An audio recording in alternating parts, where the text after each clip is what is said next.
और हमारे साथ राजेश अग्रवाल जी हैं, चार्टेड अकाउंटेंट है। राजेश अग्रवाल जी, अभी हम लोग बजट से पहले इस बात पर चर्चा कर रहे थे कि टैक्स रिजीम क्या होगी, टैक्स में लोगों को क्या कुछ सुविधाएं मिलेंगी, लेकिन जो वित्त मंत्री ने बजट पेश किया है उसमें कई अहम बातें कही हैं। इनकम टैक्स को और भी आसान बनाया गया है।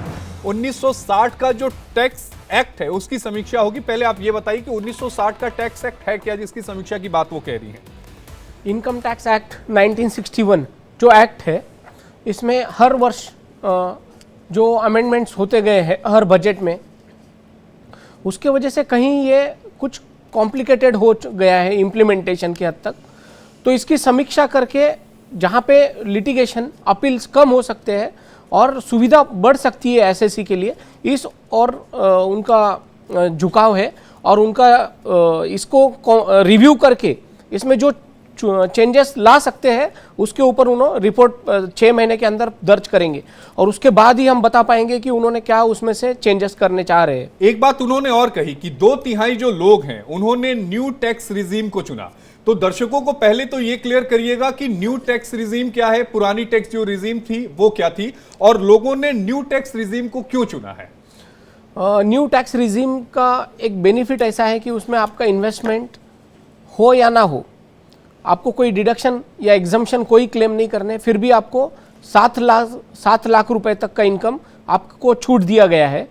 भले कि जो ओल्ड टैक्स रिजीम है उसका अगर आपका इन्वेस्टमेंट है या कोई आपने खर्चा किया है तो ही आपको उस हद तक डिडक्शन मिलेगा।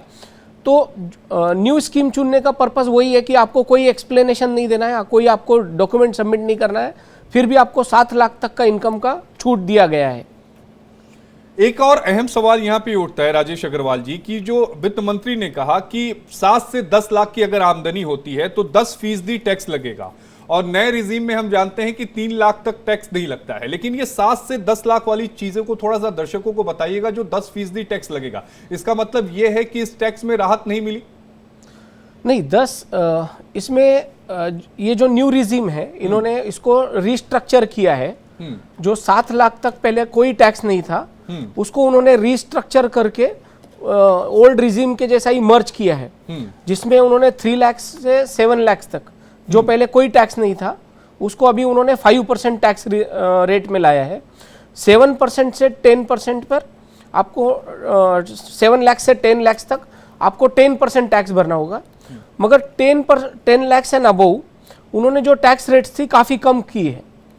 तो आपका जो कहना है एकदम सही है कि 7 लाख से 10 लाख तक एज सच किसी को बेनिफिट नहीं मिल रहा है, मगर उसके आगे जो है वो काफी बेनिफिशियल है। यानी अगर आपकी तनख्वाह जो है वो सैलरी है या फिर आपकी इनकम जो है वो अगर 10 लाख रुपए से ज्यादा होती है, तो क्या ये मान के चले कि जो बजट है उसमें हमें राहत मिली है? क्योंकि उसमें ये कहा गया है कि 12 से 15 लाख की आमदनी पर 20% टैक्स लगेगा। यस, तो जैसे कि निर्मला सीतारमण जी ने बताया कि ये जो न्यू चेंजेस हुए हैं प्रपोज्ड, इसमें 17,500 का हर सैलरीड पर्सन को इसमें बेनिफिट हो सकता है। लेकिन 15 लाख से ज्यादा की आमदनी होती है तो टैक्स की संख्या 30% तक हो जाती है। ये पहले भी मेरे ख्याल से यही थी, 30% ही थी। यस, 30% थी। लेकिन ये जो स्टैंडर्ड डिडक्शन की बात हम लोग कर रहे थे बजट से पहले, उसमें थोड़ी राहत मिली है। यस, क्या राहत है उसमें, वो दर्शकों को बताइएगा। स्टैंडर्ड डिडक्शन होता क्या है और उसमें जो बजट पेश किया गया है उसमें हमें किस तरह से राहत मिल रही है? पहले जो स्टैंडर्ड डिडक्शन अपने को एक वजावट है जिसमें अपना इनकम जो है उस अमाउंट से कम होता है। तो पहले जो अमाउंट था वो 50,000 का था और उन्होंने अभी जो प्रपोज किया है वो 75,000 प्रपोज किया है। अच्छा, तो इसमें 25,000 तक का एडिशनल डिडक्शन सैलरीड एम्प्लॉइज को मिल सकता है। 25,000 रुपए तक का एडिशनल डिडक्शन मिल सकता है। एक स्टार्टअप को बढ़ावा देने के लिए उन्होंने कहा कि जो एक एंजल टैक्स था उसको खत्म किया गया। ये किस प्रकार का टैक्स था और ये किस तरह से स्टार्टअप पे लगाया जाता था? ये एंजल टैक्स जो है ये शेयर बायबैक के ऊपर था। जो स्टार्टअप्स को शेयर्स बेचने हैं उनका जो मार्केट वैल्यू है, सपोज मार्केट वैल्यू है 250 रुपया और ये बिक रहा है उसके अबव, तो इसका जो डिफरेंस है इसके ऊपर एंजल टैक्स लगता था। इसको स्टार्टअप्स को बढ़ावा देने के लिए उन्होंने एंजल टैक्स एबॉलिश किया। ये बहुत अच्छा मूव है और काफ़ी इसकी मांग की गई इंडस्ट्री से। सीधे अर्थों में समझें तो इस टैक्स को खत्म करने से क्या फर्क क्या पड़ेगा, वो बताइए, वो क्या फर्क पड़ेगा? सर, मान जो लीजिए कॉमन मैन के हिसाब से बताइए चीजों को कि क्या फर्क क्या पड़ेगा। कॉमन मैन के हिसाब से नहीं, मगर जो कंपनीज है, स्टार्टअप्स है, जिनका वैल्यूएशन आज शेयर्स का 250 रुपया है और वो अगर 250 से ज़्यादा में उसका ट्रेड करते हैं, बायबैक करते हैं या सेल करते हैं, तो उसके ऊपर का टैक्स अभी हट गया है। तो नाउ दो वैल्यूएशन का जो रिस्ट्रिक्शन था, जो सोच था कि भाई मेरा 250 के ऊपर जाएगा तो एंजल टैक्स आ जाएगा, तो वो अभी जरूरत नहीं पड़ेगा। पहले ओवरऑल आप पहले तो ये बताइएगा कि इस बजट को देखने के बाद आपकी अपना अनुभव क्या कहता है, ये बजट किस तरह का था? मेरा अनुभव है कि बहुत अच्छा और विकसित भारत के अनुरूप ये बजट ड्राफ्ट किया है, प्रपोज किया है। इसमें हर वर्ग को कंसिडर किया है। स्पेशली सीतारमण जी ने जब शुरू किया तो ये बजट उन्होंने फार्मर्स के लिए शुरू किया और कई तरह की नेचुरल ऑर्गेनिक खेती से रिलेटेड कई बेनिफिट्स उन्होंने दिए। और जो खेती को, क्योंकि जो एम्प्लॉयमेंट हम कह रहे हैं कि अनएम्प्लॉयमेंट बढ़ रहा है और सबसे ज़्यादा एम्प्लॉयमेंट आज है वर्ग है, तो 48% एम्प्लॉयमेंट खेती से जुड़ा हुआ है। लेकिन इस बजट के बाद अगर हम पिछले 5 सालों का देखें ना, तो बजट के बाद लगातार जो सेंसेक्स है वो गिरता रहा है, शेयर बाजार में बहुत ज्यादा गिरावट आई है। इस बार भी देखिए कि शेयर बाजार में गिरावट आई है। क्या वजह रही कि शेयर बाजार में गिरावट आई? अगर आप कह रहे हैं कि बजट में सब कुछ अच्छा है तो शेयर बाजार में गिरावट क्यों आई? शेयर बाजार में गिरावट होने का एक कारण हो सकता है कि इंडस्ट्री का जो एक्सपेक्टेशंस था वो काफी ज्यादा था कि कॉर्पोरेट टैक्स में कुछ रियायत मिले। कॉर्पोरेट टैक्स में अभी जो रियायत मिली है सिर्फ फॉरेन मल्टीनेशनल कंपनीज को मिली है, जिसमें 40% से 35% तक की टैक्स लगेगा। तो 5% का जो रियायत मिला है वो सिर्फ फॉरेन कंपनीज को मिला है। और ऐसा कोई डिसीजन इंडस्ट्री अगेंस्ट नहीं है। मैंने जो बजट सुना उसमें नहीं, लेकिन अगर इंडस्ट्री के अगेंस्ट नहीं है तो इंडस्ट्री के फेवर में भी तो नहीं है, क्योंकि उम्मीदें उन्हें इस बात से थी कि इस बार का जो बजट आएगा कम से कम वो फ्रेंडली होगा। तो फ्रेंडली नहीं हुआ, क्या ये एक बड़ी वजह है कि जो सेंसेक्स में जो गिरावट आई है?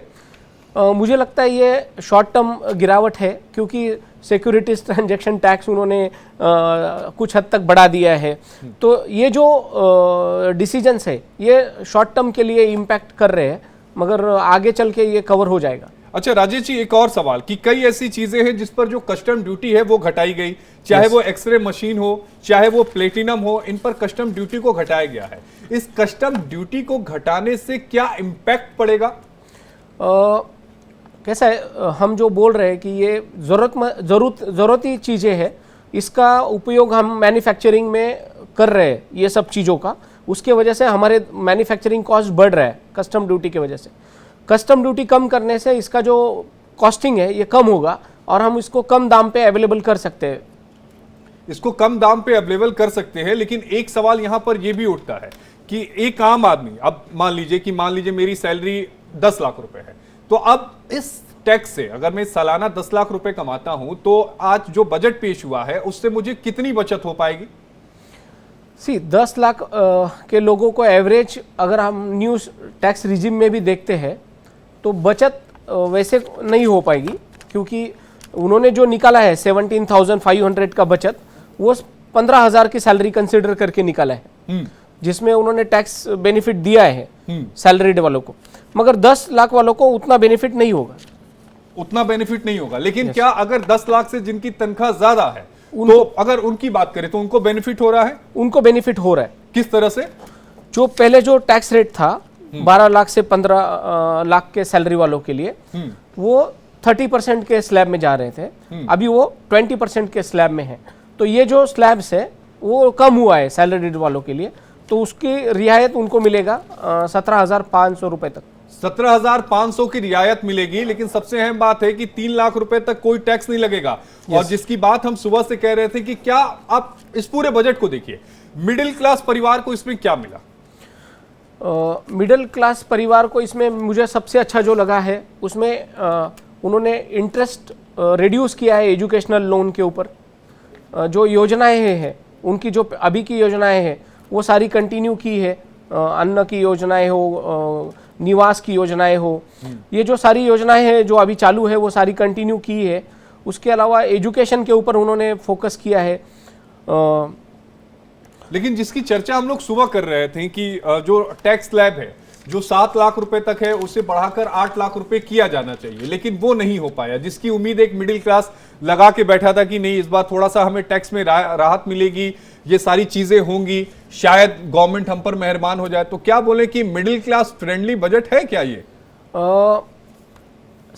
टैक्स रेट के ही हिसाब से मिडिल क्लास फ्रेंडली बजट कहना ये उचित नहीं होगा, क्योंकि उसमें टैक्सेशन का इम्पैक्ट इतना नहीं है जो न्यू, और ये अनएक्सपेक्टेड ही था क्योंकि उन्होंने जो न्यू टैक्स रिजीम लाया है 2 साल से, उसको 7 लाख तक का छूट दिया है, उसको अचानक से मर्ज करना ओल्ड टैक्स रिजीम में एक थोड़ा सा नया डिसीजन है हमारे लिए भी। मगर एक्सपेक्टेशन तो हर आदमी करता ही है गवर्नमेंट से कि 8 लाख हो 10 लाख हो। हमारे भी डिस्कशन में आ रहा था कि ये सीमा 10 लाख तक चली जाए। देखो एक्सपेक्टेशन तो हमारा रहना ही है, मगर गवर्नमेंट को भी पूरा गवर्नमेंट चलाना है, उनके भी कुछ परिसीमा है, तो उसके हिसाब से मैं कहूँगा कि ये बजट बहुत अच्छा है, कॉम्प्रिहेंसिव है और सारे लोगों का ध्यान रखकर बनाया हुआ बजट। अच्छा, ये रेंटल हाउस की स्कीम जो लॉन्च होगी उससे आम लोगों को क्या कुछ फायदा मिलेगा? जो रेंटल हाउसिंग स्कीम है ये स्पेसिफिकली लेबर वर्ग के लिए है जो माइग्रेट होते हैं। जैसे अभी हम दिल्ली की बात करें तो यूपी, हरियाणा, पंजाब, काफ़ी जगहों से लेबर जब माइग्रेट होता है तो उनके लिए बड़ी समस्या रहती है रहने की। तो उन्होंने पीपीपी मोड पे ये जो मॉडल सोचा है, मुझे लगा ये सक्सेसफुल रहेगा, मुझे लगता है। नहीं, उनको किस तरह से इस योजना का लाभ दिया जाएगा, सवाल ये भी है। ठीक है, हमने योजना की घोषणा कर दी, हमने कहा कि ठीक है हम इसे लागू करेंगे, लेकिन उन्हें लाभ कैसे दिया जाएगा, पहचान कैसे की जाएगी? जो कामगार या जो भी एम्प्लॉइज है जिनको माइग्रेट होना है, उनके लिए अगर रहने की समस्या हम सॉल्व कर दिए या इंडस्ट्री के बाजू में कुछ रेसिडेंशियल कॉम्प्लेक्स डेवलप कर दे, तो वहाँ पे उनकी बहुत बड़ी समस्या सॉल्व होने के कारण वो माइग्रेशन इजीली हो जाएगा। अगर आप देखेंगे सबर्ब में लोग माइग्रेट होने से थोड़े से हिचकिचाते हैं क्योंकि वहाँ स्कूल की फैसिलिटी नहीं है, बैंकिंग नहीं है, रहने का फैसिलिटी नहीं है, और ट्रैवलिंग अगर 2-2 घंटे का हो तो थोड़ा सा हिचकिचाता है आदमी, थोड़ी सी हिचकिचाहट होती है। लेकिन आपके हिसाब से ये फ्रेंडली बजट है? yes. मतलब ऐसा नहीं है कि ना उम्मीद वाला बजट है, उम्मीद भी बहुत ज्यादा नहीं जगी, लेकिन हाँ ठीक है, इसको आप ठीक कह सकते हैं। या ठीक कैसे कर सकते। लेकिन हालांकि बाजार अभी एक्सेप्ट नहीं कर रहा है, बाजार में गिरावट आई है, लेकिन देखना यह होगा कि इस पर प्रतिक्रिया क्या आती है, क्योंकि विपक्ष जो मांगे कर रहा था, खासकर किसानों की बात करें कि एमएसपी को लेकर गारंटी लेकर आए, और दूसरी जो मांगे थी, क्या वो मांगे पूरी हुई है या नहीं, इस पर रिएक्शंस भी आएंगे। आप हमारे साथ बने रहिएगा राजेश अग्रवाल जी, हम आपके पास ब्रेक के बाद दोबारा आएंगे, हम आपसे समझेंगे कि इस बजट का मिडिल क्लास के अलावा जो निम्न तबका है उस पर क्या कुछ असर पड़ा है, और खासकर उद्योग जगत पर इसका क्या कुछ असर पड़ा है। लेकिन बुलेटिन में वक्त हो गया एक छोटे से ब्रेक का, ब्रेक के बाद फौरन हाजिर होते हैं।